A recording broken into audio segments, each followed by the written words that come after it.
好，欢迎收看《萌宠攻略》，我是主持人 Peggy。最近全世界流行一种病症，叫做爱猫成瘾症。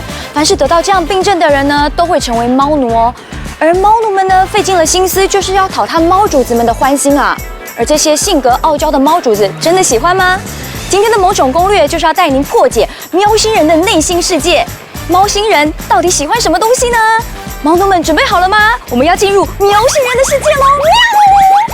想攻占猫主子的心，要先了解他在想什么。走，找猫医生上课去。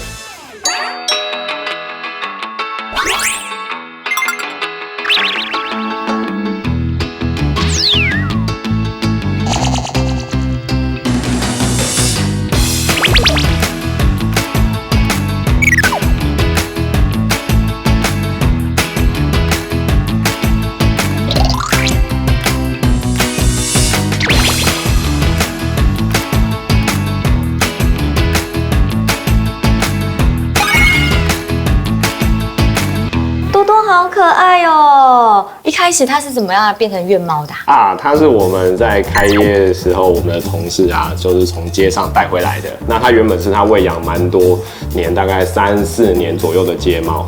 那因为它的个性很好，所以也很亲人。那我们那时候开立了动物医院的时候，想说，那我们刚好有一个地方可以给它一个家，所以我们就把它带回来了。那这样子一开始它来的时候，就有办法让所有的人都这么靠近它吗？它本来就是很亲人的猫哦。那对猫来说，其实是人是属于资源者，所以因为它是喂养很久，所以它跟人的关系其实是很好的哦，所以它喜欢人，所以它就会来医院的时候也没有，就是蛮快就适应了。多多，你好可爱，我可以当你的好朋友吗？如果我第一次跟猫咪接触的时候，我要怎么样让猫不会害怕我，然后我可以近距离的跟它接触呢？这个事情问我就知道了哈。首先呢，我们呢要有3件事情可以做哈。那第一个就是你要慢慢的接触它，但是记得眼神不是一直盯着它的。所以我要这样。慢慢的，有一点稍微侧边。那比较好的方式呢，其实是像我这样，其实是比较侧边，慢慢的接近。那如果你看到有一只猫在街上，譬如说它在远远的街上，那你可以先蹲下，因为人很高，对它来说有压迫感。那我们如果猫咪是可以接受的话，那我们才慢慢的接近。那当你已经接近到像这样子已经有点接近的时候呢，我们可以先试着让手给它闻。那我们人的手上会有味道因为我们手会流汗，那会有人的气味。那像现在它其实就有点紧张那像你这样子是从侧边摸它就是对的，就是如果它是愿意接受的，那我们从侧边摸它，所以它这样就不排斥我，对不对？对，是的。那比较好的方式当然是像我们医生就是从后方慢慢的接近，这才是比较好的方法。原来如此啊。那像比如说是猫咪现在这个动作它有没有代表什么样的意思？其实它现在因为已经比较没有耐心，所以其实是蛮警戒的所以像这样子母鸡蹲的时候，其实它是很观察环境的。那我们要怎么样去知道猫咪的情绪或状态呢？其实是可以看它的表情，耳朵的状态那如果它耳朵是往后折那就表示它其实是情绪很差的。那甚至你会看到它很像眼镜蛇一样会喷气这样那个其实是很生气的，这时候就不要再接近它了。我有一个疑问请说。有时候我们在外面看到那猫咪好可爱它一直给你摇尾巴这时候我们能不能摸它？通常是不行。它跟狗狗不太一样的地方就是，猫咪在摇尾巴，大部分是对环境有侦查，它其实是在警戒或警告这个环境。对。那所以如果它在摇尾巴的时候，其实事实上我们不应该再持续前进，然后或者是对它在持续接近的。那如果它是自然过来，那我们可以不要伸手，因为有时候这时候它会攻击。它会试探，会攻击，所以我们应该是让它可以磨蹭。那如果它是愿意磨蹭你的，那你才轻轻的磨蹭它。所以如果平常呢看到猫咪什么样的状态，我去摸它是绝对没有问题的，它一定会让我摸，然后呢又可以比较安全一点，不会被咬。基本上猫咪在任何时间点，除非你跟那只猫咪已经很熟，很知道它的个性，不然一般来说，如果你不熟悉的猫咪的话，基本上没有你刚刚讲的那个情况会出现，就是没有100%绝对安全这件事情会出现的。那通常我们只能循序渐进。如果你发现猫不爽的时候，那我们就要退回前一步。那我们当然是可以慢慢的说那你一开始不认识的猫咪，你就想要立刻摸它的屁股，那它当然会生气那当我们让它闻了手以后，可以摸下巴了，我们才慢慢的往前进像我这样子可以摸它的下巴了还算可以那我们才慢慢的往其他的位置可以摸可以像这样子这样子就可以很轻松的来摸到猫咪喽。是的。那我知道呢，猫咪有很多不同的个性哦，100只猫就有100种不同的个性。像你们店猫呢，有2只个性都不一样吧？是。那像多多，它是我们刚才前面讲，它其实是很亲人的猫咪，所以它对于人类其实是比较喜爱的。那阿蒙呢，它的个性比较特别，它就我都叫它叫怪公主。那它的点比较奇怪，就是它可以主动靠近你，但是你不能抱它。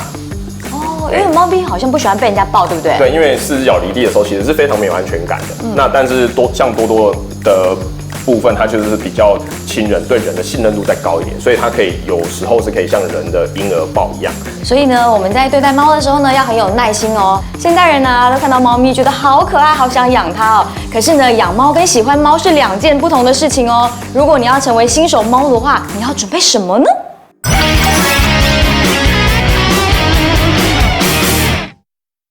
新手猫奴到底要准备什么呢？医生，我们基本上生活上最重要，一定要有吃喝拉撒睡以及美满的生活要被满足。那所以我们基本一定要提供给新手猫奴有4个东西要记住。4个东西哪4个？第一个吃，那我们就要有猫食。那像比如说罐头食物或饲料就很重要。对。那第2个当然就是上厕所喽，所以我们会需要的是猫砂盆或以及猫砂。那第3个呢是跟我们的生活养护有关，像比如说猫咪会舔毛，会有毛球症的问题，所以像化毛膏以及猫草就是很重要的东西。那当然第4个就是美满的生活。那美满的生活是因为它们是狩猎型的动物，所以我们都需要帮它们准备狩猎玩具。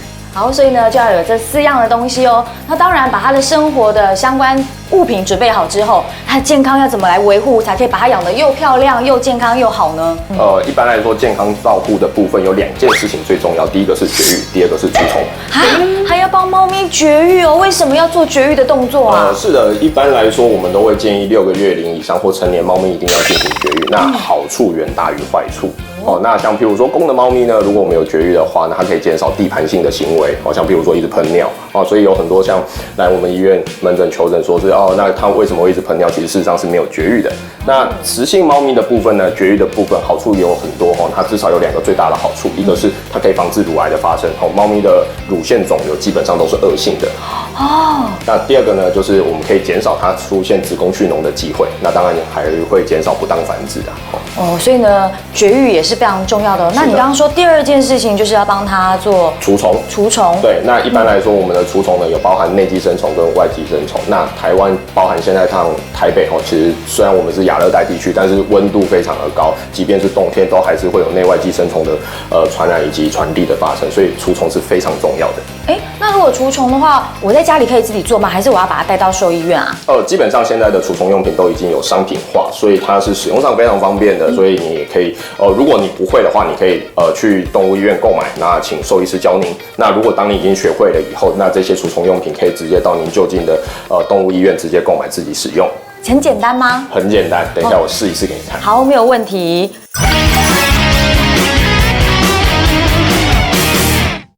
我现在就来示范怎么样帮猫咪除虫。那一般来说，我们在动物医院里面就会买到像这样子的成品那我们来示范一次。那我们可以打开来它那我们可以拿出了其中1剂将这个放在这里。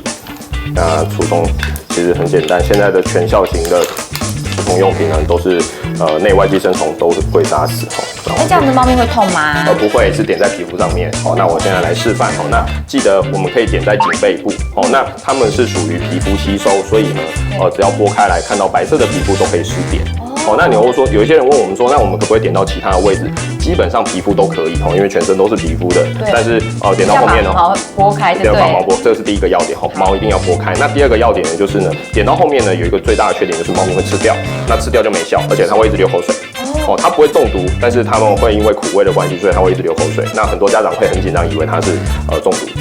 那我现在来示范一次那你帮我这边扶着，我们把毛剥开，那把盖子转开以后呢，就可以直接来做施打。对，那我们可以多点几个点像这样子，像这样子。那这边头一点的位置也可以。好 ，OK， 然后这边侧边，OK。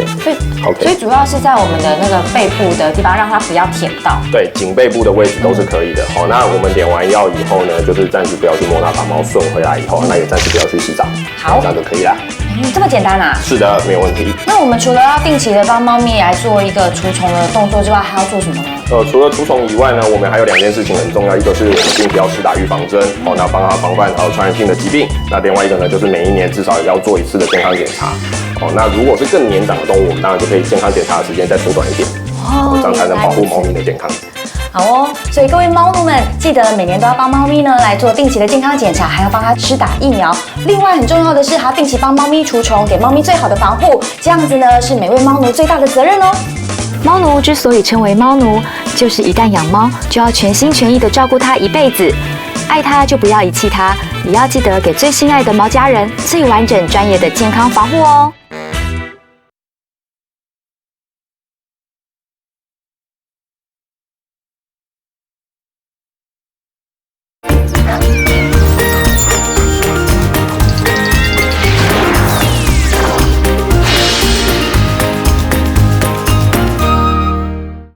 可爱超萌的喵星人种类有很多，不同品种的猫咪有着不同的特性。什么猫最好养呢？介绍4种非常受欢迎的宠物猫。大家好，我是木兰。电影中那只加菲猫其实就是我的化身。我有又圆又大的头，搭配短短的脖子、短短的4肢，还有浓密厚实的短毛，完美的外表，人称喵界女神。我的适应力超强，所以超受欢迎的。小扁鼻让我看起来萌萌哒，弄脏了可就不好看了，所以别忘记要常常帮我洗洗脸哦。嗨哦，我是大头，来自意大利，是世界上最有名气的猫界王子。你看我这一身华丽柔顺的毛发以及无辜的大眼睛。哦，我没有臭脸，只是王子不能太爱笑。虽然我们高高在上，但还是善解人意，也不会乱发脾气哟。对了，为了维持我完美的外表，记得要帮我梳梳毛，打结了就不帅喽。我是杰克，就是那个杰克，这也太神奇的那个杰克。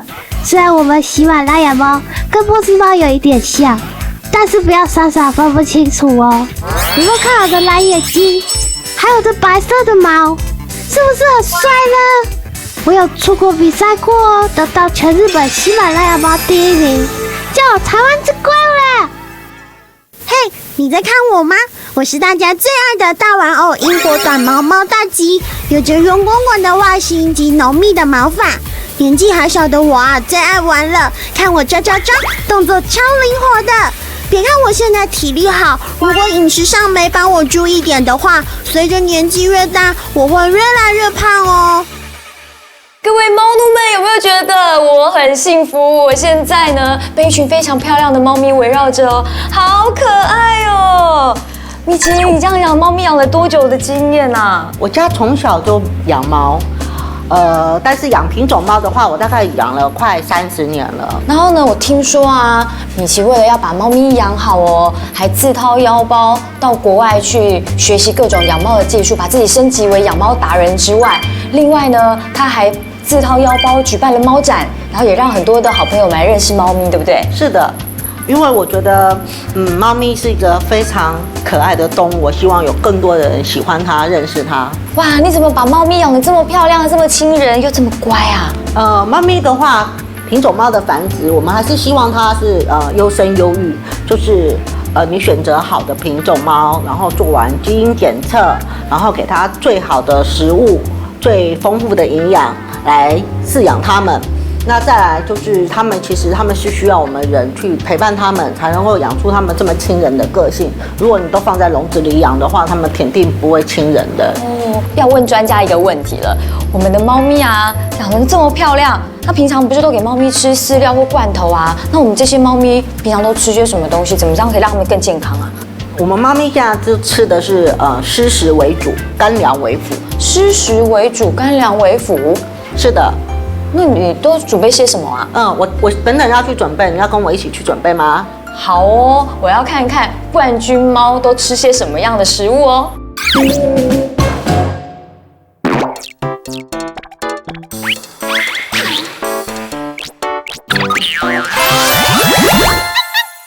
米奇，我们今天要帮猫咪准备好料喽。那我们今天准备了什么？我们今天帮猫咪准备了水煮鸡胸肉，然后有虱目鱼骨汤。哇，有鱼有鸡耶！那可不可以放牛肉跟猪肉啊？可以的。猫咪呢本身它就是肉食性的动物，所以只要是优质的蛋白质，都是它很好的食物的来源。我们可以试着在家里面准备，就是我们吃的牛肉、猪肉、鱼肉、鸡肉，什么都可以，只要它是肉类，优质的肉类。了解。可是呢，我知道猫咪都很喜欢吃鱼哦。可是我刚刚听到的是虱目鱼骨汤，不是虱目鱼肉哎，为什么？因为这样子的猫咪其实不喜欢喝水。那我们为了希望它能够多喝点水，所以我们用熬鱼骨汤的方式，把食物的鲜甜引出来，引诱它们多喝水，这样对它们的身体健康是比较好的。哦，原来如此哦。接下来马上帮他们准备好吃的食物喽。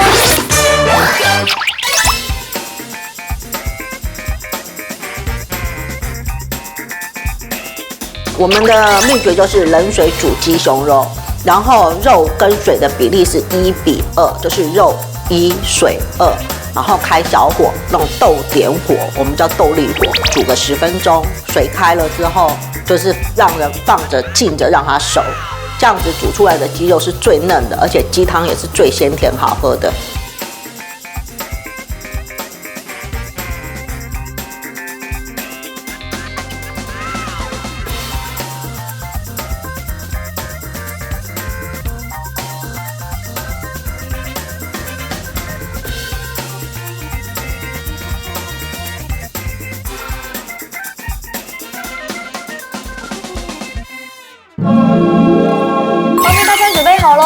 哇，好多种类哦！不过我记得以前都是吃干粮哎。是，这个是我们这几年比较先进的饲养观念，就是干粮这个是辅助的，然后我们的主食要以湿食为主。什么叫做湿食呢？就是生肉、水煮餐、鱼汤或者是肉汤、罐头，这些我们都统称叫做湿食。然后我们希望猫咪是以这些做它的主食，准备来去喂猫咪了。好，我们上菜啦！上菜啦！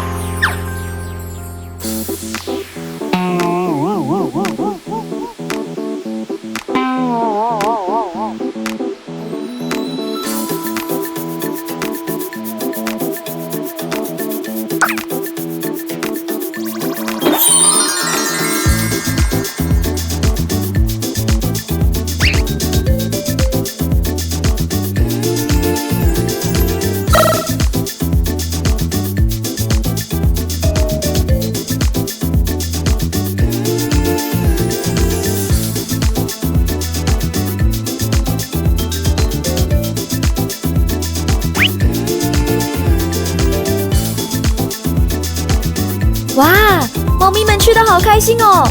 米奇和我辛苦准备的鲜食大餐没有白费喽。对了，小猫们也等很久喽，想必饿坏了。我们赶快来看看小猫们吃东西的可爱模样吧。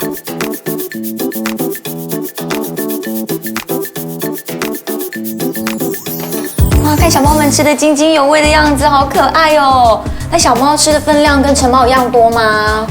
小猫的话，它们的热量的需求是成猫的3倍，所以呢，我们同样今天准备的食物，我们一整天会分大概4到5次喂它们吃，那一次大概都是50克到70克的分量。对。哦，原来如此啊，都是吃一样的。对，就是吃的方式，就是我们希望它们尽量饮食多样化，所以我们不会只有喂单一的食物。对。可以看着爱猫们大快朵颐，享用美食，相信是每一位猫奴最大的心愿。而透过猫专家米奇的分享，大家也可以跟着做，为心爱的主子准备好吃的鲜食料理。主子吃得满足，身体当然就会健康100分哦。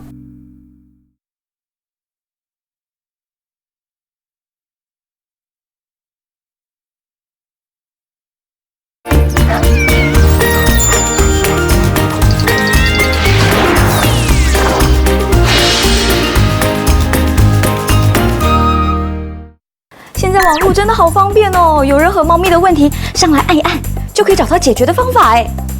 可是，你觉得上面找到的答案都是正确的吗？不一定哦。今天啊，听说这条巷子里面有一位非常厉害的专家，他可以用科学的方法来解析猫咪的思维哦。接下来带你去认识他，解决猫咪的问题喽，走。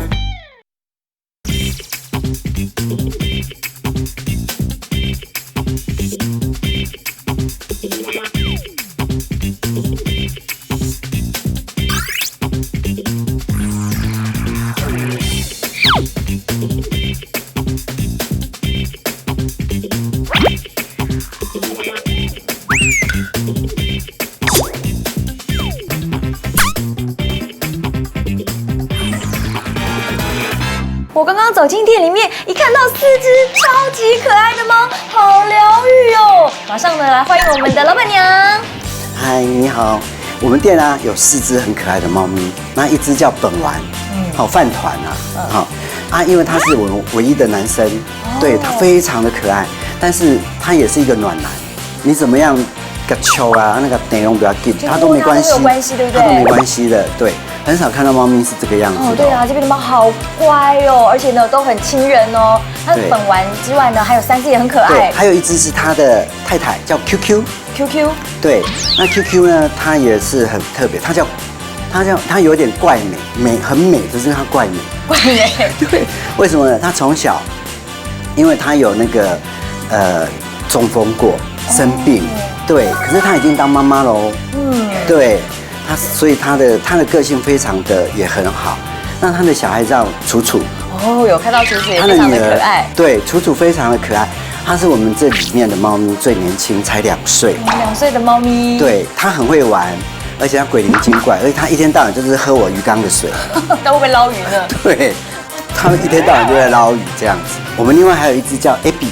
哦，我知道它，因为它刚刚定格，它给我拍照，非常可爱，好乖哦。它是我们的王美猫，它一直定格给你拍，而且它很漂亮，它4只脚都穿着白色的袜子，真的最好认。对。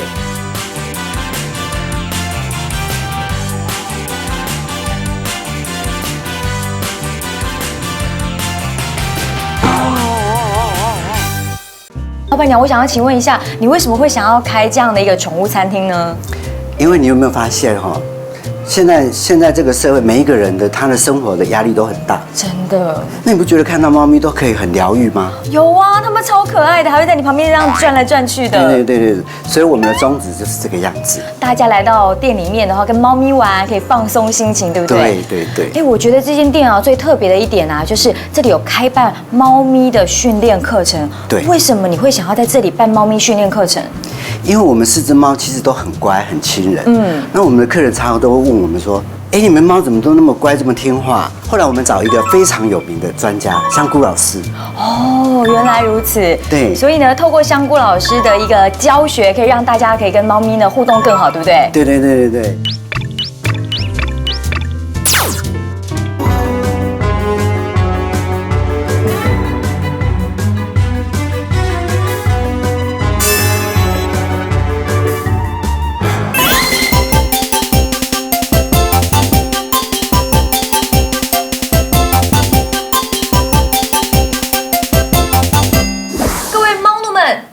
救星来了，我们欢迎香菇老师。Hello， 大家好。哇，我相信香菇老师呢，一定呢接收到很多千奇百怪不同的问题。请问一下，你真的有办法解决猫咪的问题吗？我们其实遇到很多的主人会因为很多猫咪的问题来找我们求救，但是实际上我们深入了解之后，就会发现这些问题它大部分跟猫咪本身并没有关系。而是因为主人他对于猫的天性还有行为不够了解，所以就会变成说，可能是他的环境上面提供给猫咪的环境出了问题，或者是他不知道要怎么正确的跟猫咪相处，那或者是说猫咪生活上的需求并没有被满足，然后衍生出各种的问题。但是只要主人找我们之后，他愿意去配合很多的调整或是改变的话，大部分都是可以解决的。哦，原来如此啊，不是喵星人的问题哦，是我们的问题哦。对于猫咪啊，我们有整理出了3大问，所以呢，要帮大家呢来询问一下香菇老师喽。第一大问，很多人都说，我这么的爱你，你为什么摸你一下你就给我咬，还咬我，咬得很痛啊！以上呢就是猫奴的问题，老师怎么办？真的有很多人因为猫咪不给摸的问题很困扰，但是猫咪不给摸，它其实有很多种情况，有一种就是，比如说你的猫咪。它躺在那边，然后你突然一个手过去的时候，你的猫咪平常是活力充沛、精力旺盛的，你一个手过去，它突然看到有一个东西在动，所以它会突然刺激到它的狩猎或者是游戏行为，所以它一看到这个东西，它第一个反应就是去抓，或者是去踢，抱住踢，然后或者是咬你。对，那这种情况并不是因为它不爽，是因为你刺激到它的狩猎行为了，所以这种情况它会咬你是这样子的。我们来问第二个问题喽，就是呢，我们家的猫咪怎么那么喜欢咬电线啊？还有把我们家的沙发、衣柜、衣服都抓烂了，好崩溃啊！老师。怎么办？像猫咪会乱咬东西呀，或者是破坏家具这样子的问题，其实就跟环境比较大的关系。因为你要先检视一下你家里的环境是不是有符合猫咪天性上的需求，比如说你的环境够不够丰富化，还有就是猫咪它有标记领地的需求，也就是说它会用它身上的费洛蒙或者是它的爪子去标记。那一般来说抓沙发这种情况是猫咪它会标记一些垂直的地方或者是水平的，所以有些人的沙发就会遭殃，或者是地毯。那你们应该都会发现到，猫咪喜欢的材质都是这类型的，比如说棉麻的材质，还有纸类的材质。所以我要告诉大家，就是你要带一只猫咪回家的时候，你要先看一下你的环境，要怎么样布置成适合猫咪的。如果我们不希望猫咪去抓这些沙发的话，我就会建议大家，你要事前的去准备一些猫咪喜欢的材质，放在那里是给它抓的。比如说，我们会增添一些猫抓板。那在选购家具的时候，我也会建议大家尽量挑选它猫咪比较不喜欢抓的材质。好，接下来第三个问题喽，我们家的猫咪都会乱尿尿，怎么办？这很多网友都会遇到这样的问题哦。猫咪乱尿尿的问题，先提醒大家，千万不可以用处罚的。你要先去想一下，猫咪乱尿尿它是什么原因？第一个，我会建议大家要排除身体健康方面的问题。首先，先带你的猫咪先去兽医院做一个全身的健康检查，因为猫咪本来使用猫砂盆用的好好，它突然之间乱尿尿，你必须要先去排除它可能会不会是有膀胱炎或是其他泌尿系统的问题。那如果你先排除了医疗方面的问题之后，你就要回头检视一下家里的这个猫砂盆到底出了什么问题，它本来会用，为什么现在不用了？所以猫砂盆的样式是不是猫咪喜欢的？还有猫砂的样式是不是猫咪喜欢的？例如说，你的猫本来是你的猫喜欢使用的是矿砂，可是你却一直长久以来都准备它不喜欢的木屑砂给它，它有一天忍到不想忍了，它就不要用了。它有可能就会去，因为这些不想用之后，它就会去其他的地方找寻更适合的地点。那万一它刚好选到了你的床，那你就麻烦大了。还有选择摆放的地点也很重要。你的猫砂盆如果放在一个洗衣机的旁边，然后你的猫咪刚好又很害怕那个噪音，所以它每次去上的时候，你刚好又在洗衣服，轰轰轰轰轰，然后它之后就会避免去那里使用。哦，原来如此啊！猫咪失控都是有原因的，所以它不会无缘无故对你的家具，然后或是对你的这个床啊进行攻击的行为咯。对，老师，我想请问一下哦，那我能不能把猫咪送去上课，然后也跟狗狗一样乖乖的呢？关于猫咪的问题，其实我们上课的方式不是说你把猫咪送过来给我，我帮你教好。其实我们是会到家里去，然后了解一下家中饲主的环境，然后其实最主要教育的对象是主人。哦，原来不是猫咪要上课，是我们要上课啊！对，因为其实跟猫咪相处上面的问题，通常都是因为主人不够了解猫咪，所以我们都会是以教育饲主的方式来进行。那有没有办法可以让我跟猫咪的关系变得更好，然后教我几招，让我出去外面可以炫一下？比如说叫它会来啊，然后我们的互动会更好呢？当然可以啊，我觉得不然等一下我们就来示范一些方式，可以教大家怎么样可以更增进跟猫咪的感情跟关系。OK， 没问题。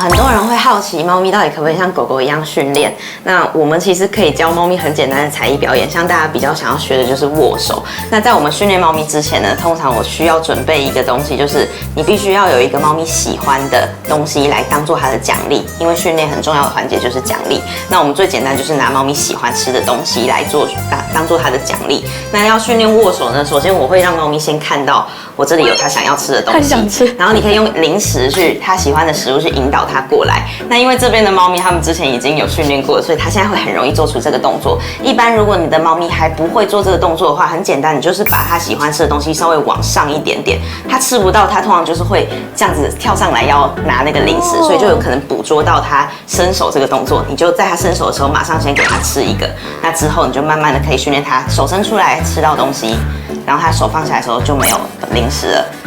哇！让它舔一下。好，再一次，伸手的时候就给它吃东西，然后把它的手移开之后，零食就会消失。那之后它会发现，只要做这个动作，它就可以得到这个零食。对，就是这么简单。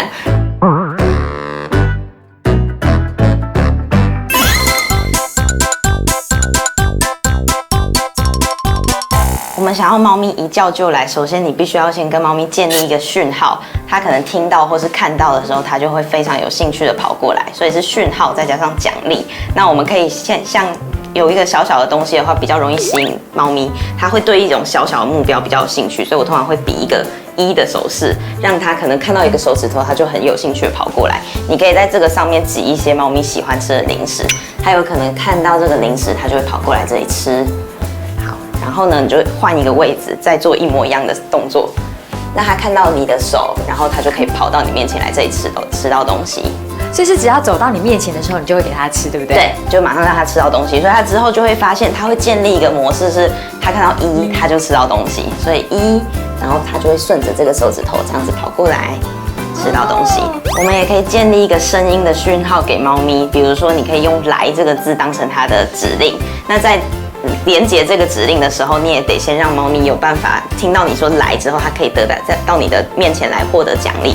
所以我一样会先拿它喜欢的东西去引导它。所以我说“来”，然后我就会把它引导到我的面前来这边吃。到这边来，然后每一次你的奖励都必须要发生到你的前面来这里吃到东西。奖励的时机点在这边，如果你在那边奖励它，就不会跑到这边来了。所以换一个位置也是一样，每次你说出来，然后你就引导它到你的这边，到你的前面来吃东西。所以它如果停在那里，它吃不到，它必须要顺着这个零食走过来。如果像在家里训练啊，它都没有反应哦，一直叫它，然后它都不理你，就会站在那边，那怎么办啊？像有时候我们训练到后来，猫咪有时候会呈现这样子兴致缺缺的。首先你可能是挑错时机点了，它其实肚子并不饿，或者是你本来会看到它本来很有兴趣，然后后来越来越没兴趣了，有可能是你训练时间拉得太长了。猫咪其实要和小朋友一样，它的集中精神的时间并不会太久，所以我们可能就是训练猫咪的话，我大概只会给它2分钟，但是在那2分钟给它好的学习，这样的效果会是最好的。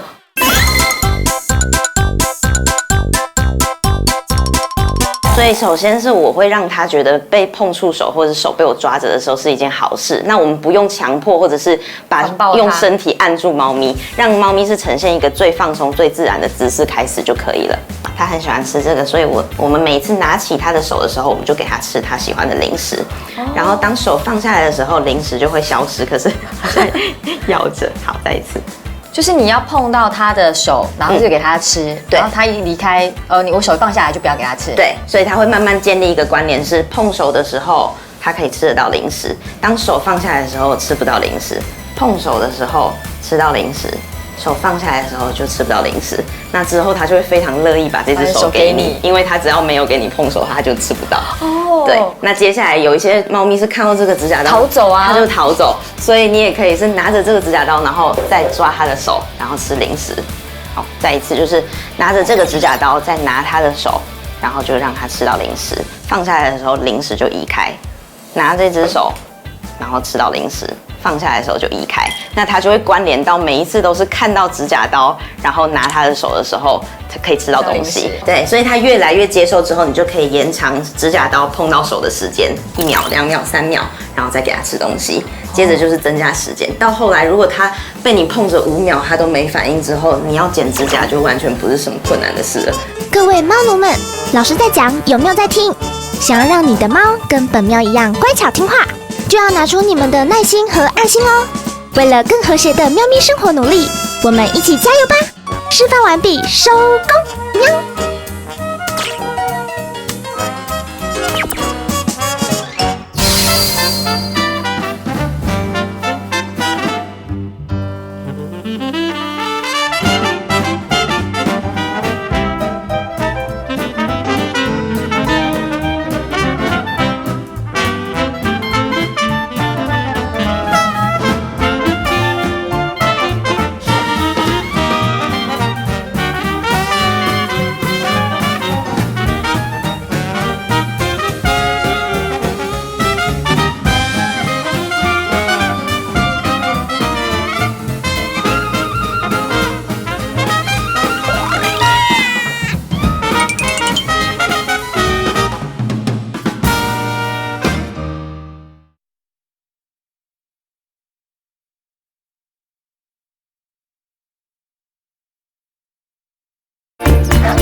人要度假，猫咪当然也要度假喽。对猫咪来讲啊，去宠物旅馆度假是最好的了，因为里面有的吃、有的睡、有的玩。今天呢，带大家去的宠物旅馆里面还有一只冠军猫住店哦，马上带大家去瞧瞧喽，走。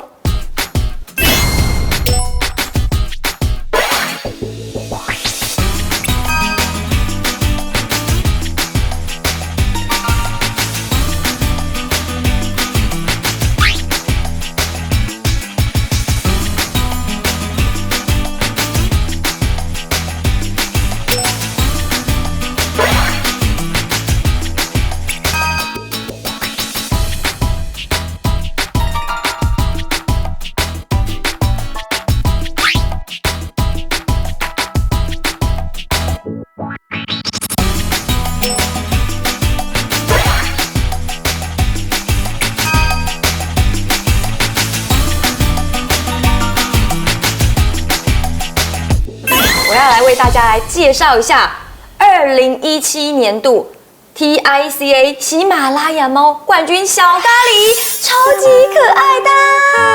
嗨，大家好。老板娘为什么当初会带它去参加比赛？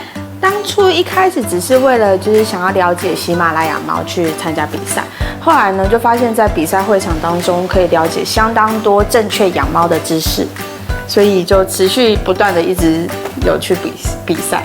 听说我们的小咖喱还上过日本的杂志哦。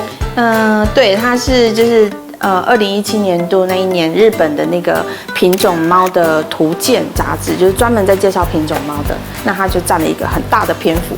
听说除了小咖喱之外，你还有另外一只猫咪也有去比赛，然后也有得过名次。对，就是我们店长鲍恩。那鲍恩他也是就是当年度的那个国际区的第2名。哇，好厉害哦！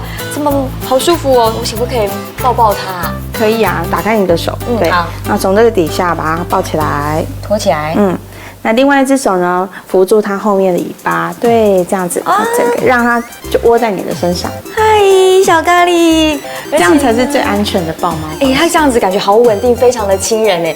老板娘，你是平常每天都跟猫咪相处，觉得非常疗愈跟幸福啊？真的还蛮疗愈的，对啊，跟他们工作很开心，很开心。我有没有机会可以跟他们一起呢？当然啦，我们今天刚好缺人手，那你可以来当我们的一日店长吗？真的吗？我有这个机会吗？没想到我也有当铲屎官的一天，那我今天就来当小店长喽。Hello， 今天来服务你们喽。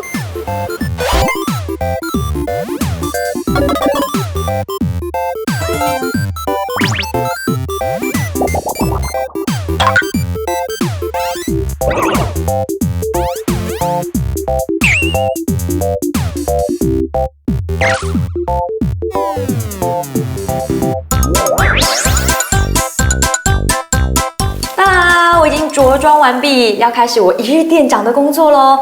担任一日店长呢，打扫很重要，对不对？对，没错。那你现在拿这个是猫砂铲，就是垃圾袋。那我们第一个工作呢，就是要先清猫砂。好，我们把猫砂盆先拿出来。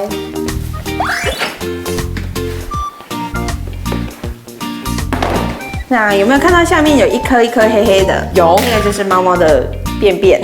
那我们就开始清。对，把它全部清掉。好的。像我们这个猫旅馆的环境啊，是不是一定要很重视卫生啊？当然，因为猫咪其实是对，就在家里面就跟小孩一样嘛，所以在猫旅馆在选择的时候啊，一定要去注意到说，那个环境是不是单纯猫咪的空间，因为它们对声音也相当的敏感，所以呢又容易紧张，所以如果有其他的声音在的话，对它们来说就压力会很大。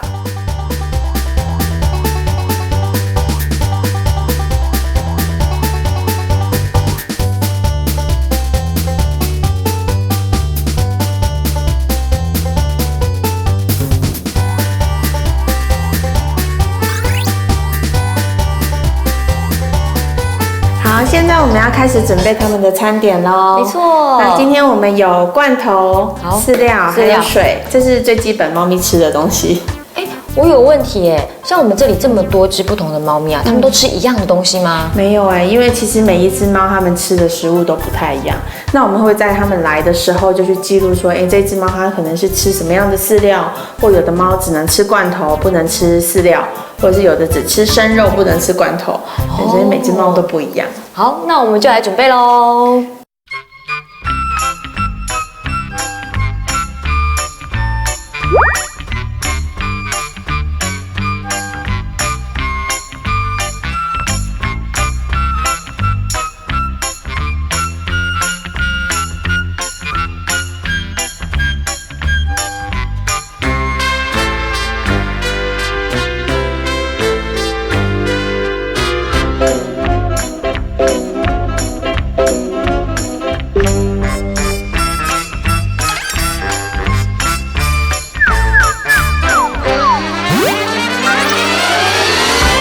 好，接下来的工作我们就是要陪猫咪玩啊，陪猫咪玩也是我们的工作吗？当然喽，因为猫咪的习性是这样，它们每天的最主要的3大工作就是狩猎、吃饭、睡觉，就这3件事情。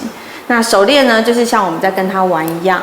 那借由跟猫咪玩的过程当中啊，我们也可以跟它们培养感情，然后就让它们更喜欢住在我们这个地方。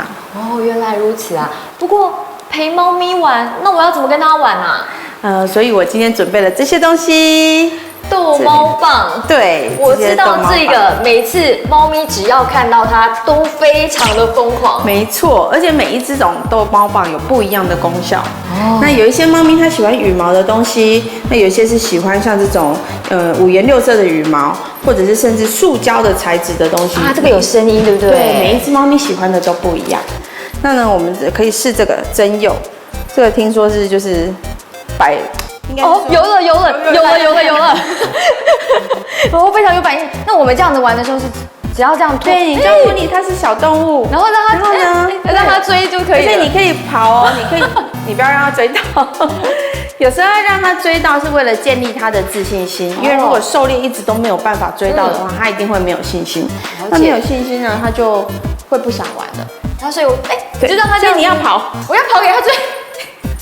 对，你要跑给它追。难怪我就觉得那这样子根本是运动我嘛。没错，其实这是我们很重要的工作，我们要跟猫咪一直有不同的互动。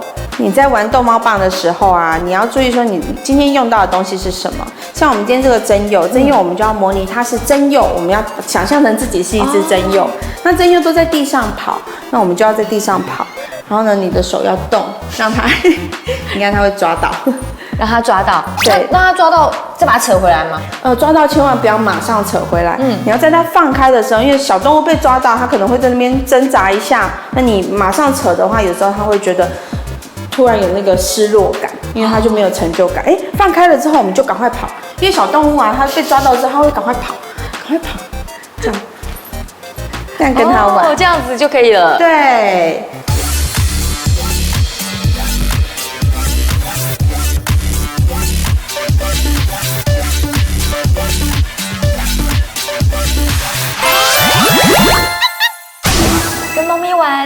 的，好疗愈哦！而且呢，我看到这个旅馆里面啊，有很多的跳台啊，然后还有很多猫抓板。那我想要问一下，如果我们在家里想要让猫咪的运动量啊有足够的话，我们要怎么在家里帮它做这些设计，可以让它爬高爬低啊？其实设计这些东西啊，不仅仅只是为了让它们有空间可以去运动，也是为了满足它们不同的习性。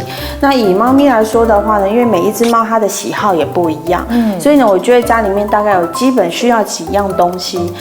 猫抓板是必要的，猫抓板，因为没有猫抓板，它一定会去抓你的家具。哇，这糟糕了。没错，那猫抓板又有分，有的是纸类的，就是纸箱做的猫抓板，或者是有一些是像这种是麻绳做的，它也很喜欢这个材质，这是剑麻做的。那有一些是麻绳绑成一圈一圈的那种。那每一只猫它的喜好不太一样，所以我觉得就是猫奴们就是要自己试看看不一样的材质提供给它。那另外一部分呢，就是呢我们在家里面一定要创造垂直空间。所谓的垂直空间就是它要就是从地面以上的空间叫垂直空间，就是它可以跳，对不对？对，因为现在其实，在台湾的房子呢，很多就是家里面空间可能不够的话，那它只是平面对他们来讲，其实空间太小了。那我们创造垂直空间，让它有上有下，那你的空间相对来讲，空间感就变大了。就像这个样子，比如说有好几个的跳板，对，它有跳板啊，然后有的呢，它有设计，就是像这一个，它有一个可以躲的地方。因为猫咪很喜欢躲藏。对，那最简便的躲藏的方式就是提供它们一个纸箱，就省钱了。没错，几乎所有的猫都喜欢纸箱，而且纸箱有一个好处，就是因为它只要脏了，它就可以丢掉。对，那因为我们在提供给猫咪这些家具的时候啊，我们一定要注重一点，就是清洁。对，因为猫咪它还是一个需要相当干净的环境，所以呢，如果你提供的东西是没有办法常常清洁它，或者是不容易清理的，那个商品对他们讲，有可能里面会藏有很多的细菌。原来如此，所以啊，记得猫奴们，你在家里呢布置好空间之后，也要注重清洁哦。还有啊，一定要常常陪猫咪玩，因为跟它一起玩的话，你们两个感情可以更好哦。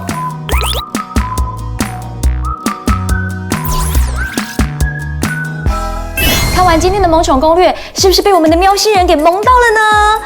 而且啊，我们今天全方位的教饲主们怎么样跟猫咪相处，还有饲养猫咪，我相信猫奴们都收获满满哦。让我们一起建立更伟大、更美好的喵星王国。我们萌宠攻略，下次再见喽，拜拜。